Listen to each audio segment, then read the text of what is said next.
మీ నంద్యాల నియోజకవర్గంలో శిల్పా కిషోర్ రెడ్డి గారు కూడా మైనార్టీలకు పెద్ద పీట వేశాము, చాలా అభివృద్ధి చేశామని చెప్పారు. దాని గురించి మీ అభిప్రాయం?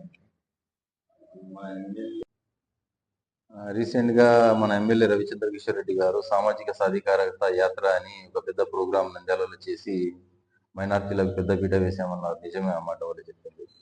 మైనార్టీలకు పెద్ద పీట అంటే ఏం పెద్ద పీట? 1,50,000కు పైబడి 80,000 ఓటర్స్ నంద్యాల నియోజకవర్గంలో ఉన్నారు. అటువంటి వాళ్ళలో నలుగురికి ఉద్యోగాలు ఇచ్చారు. మీరు పదవులు కాదు, అది నలుగురికి ఉద్యోగాలు ఇచ్చారు. ఆ ఉద్యోగస్తులు నలుగురు వారి జీతాలను తీసుకుని వాళ్ళు బ్రతుకుతున్నారు, వాళ్ళు బాగుపడినారు. మిగతా 80,000 మంది ఓటర్ల పరిస్థితి ఏంది? వాళ్ళ ఉద్యోగాలు ఎప్పుడు ఇస్తారు?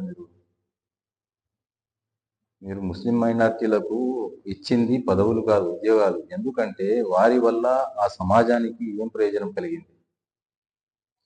సామాజికంగా ఆ కమ్యూనిటీ, ముస్లిం కమ్యూనిటీ ఎదుర్కొంటున్న సమస్యలపైన ఈ నాయకులు, మీరు చెప్తున్న మైనారిటీ నాయకులు ఏనాడైనా వచ్చి పోరాడారా, మాట్లాడారా?